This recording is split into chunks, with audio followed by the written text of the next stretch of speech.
Hello കൂട്ടുകാരെ, നമ്മളിന്നിവിടെ കാണിക്കാൻ പോകുന്ന ഒരു പച്ച ഏത്തയ്ക്ക കൊണ്ട് പുഴുക്കുണ്ടാക്കുന്ന റെസിപ്പിയാണ്. വീഡിയോ ഇഷ്ടമാകുകയാണെങ്കിൽ എല്ലാവരും ഒന്ന് സപ്പോർട്ട് ചെയ്യണേ.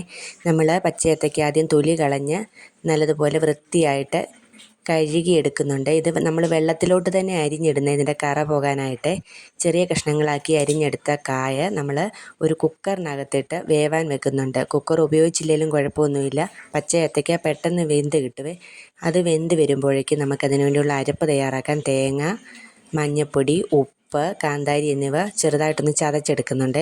വെന്തതിന് ശേഷം അതിനകത്തെ വെള്ളം ഊറ്റിക്കളഞ്ഞ് അതിലേക്ക് നമ്മൾ നേരത്തെ തയ്യാറാക്കി വെച്ച അരപ്പും കൂടെ ചേർത്ത് അതിനകത്തേക്ക് ആവശ്യമെങ്കിൽ കടുക് വറുത്തും കൂടെ ചേർക്കുന്നുണ്ട്. കടുക് വറുക്കാനായിട്ട് വെളിച്ചെണ്ണ ഒഴിച്ച് വറ്റൽമുളകും കരിയാപ്പിലയും കൂടി ഇട്ട് പൊട്ടിച്ച് നമ്മൾ തയ്യാറാക്കി വെച്ചേക്കുന്ന പുഴുക്കിനകത്ത് ചേർത്ത് കൊടുക്കും.